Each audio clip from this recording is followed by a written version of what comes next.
What is the value of the expression 16 divided by 2, then multiply by open parenthesis 1 plus 1 close parenthesis, and again multiply by 2? Which option do you think is the correct answer to this question? This expression looks very simple, but 99% of people get the wrong answer. Let's go step by step and solve it together.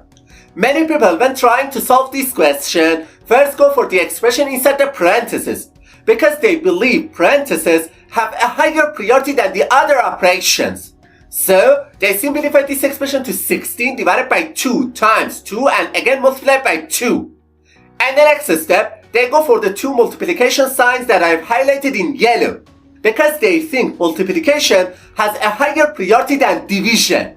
So, instead of this expression, they write 16 divided by 8, which finally gives them the answer 2.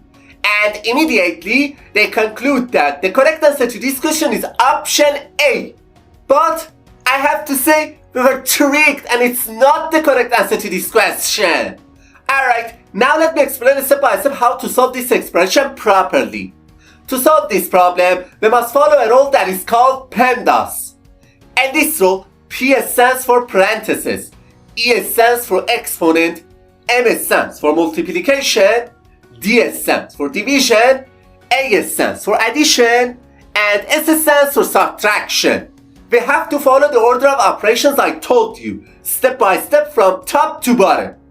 Okay, and the first step, we go for the expression inside the parentheses, because it has the highest priority among all the operations. So, instead of this expression, we can write 16 divided by 2 times 2 and again multiply by 2.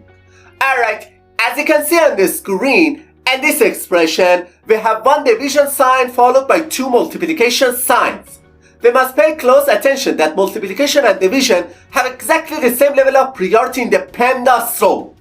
In this situation, the best thing to do is to start from the left and perform these operations in order. So, first we perform the division between 16 and 2, which simplifies this expression to 8 multiplied by 2 and again multiplied by 2. And the next step, we perform the multiplication between 8 and 2. And instead of this expression, we can write 16 times 2, which finally gives us the answer 32. Therefore, option D is the correct answer to this question.